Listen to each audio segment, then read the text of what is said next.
রাধে রাধে বন্ধুরা, আজকে বাটা মাছের ঝাল বানাবো। ওই মাছটা ভালো করে ধুয়ে রেখেছি। এখন আলু, পেঁয়াজ, টমেটো কেটে নিয়েছি। এদিকে পেঁয়াজ, জিরা গুঁড়া, ধনা গুঁড়ো আর কাঁচা লঙ্কা আর সাথে টমেটো একটু আদা দিয়ে গ্রাইন্ডারে পিষে নিব।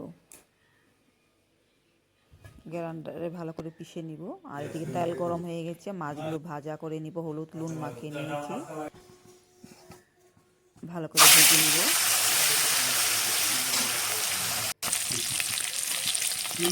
এক পিস হয়ে গেছে, উল্টাই দিব। লাল লাল করে ভেজে নিয়েছি। সবগুলো এইভাবে ভেজে নিব লাল লাল করে। এখন নামাই দিব। এদিকে কারা ভাজা ঝোলের মাছ। এদিকে তেল গরম হয়ে গেছে, জিরা সম্বাদ দিব, একটা মতন তেজপাতা দিব,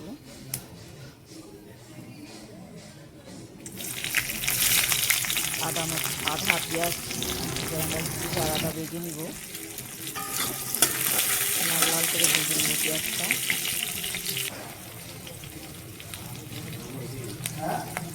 পরিমতো নুন আর হলুদ দিয়ে দিব।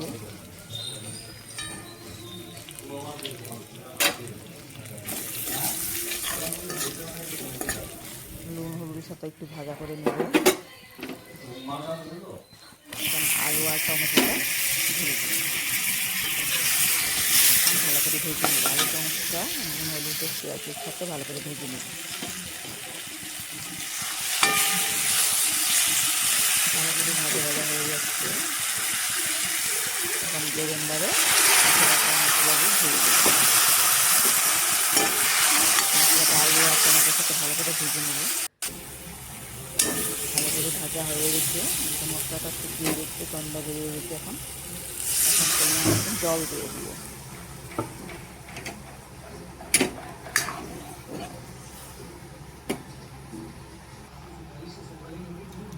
জলটা উতরানো এসে হচ্ছে। আলুটা দেখবো সিদ্ধ হয়ে গেছে কিনা। হ্যাঁ, ভালো মতন সিদ্ধ হয়ে গেছে।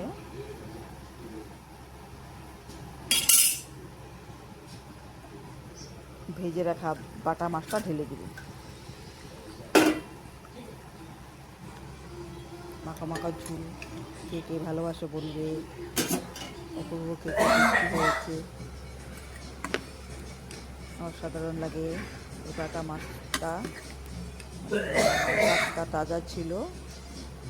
মাখা মাখা ঝুল বানিয়েছে, অনেক সুন্দর অপূর্ব খেতে হয়েছে। ভালো থেকো।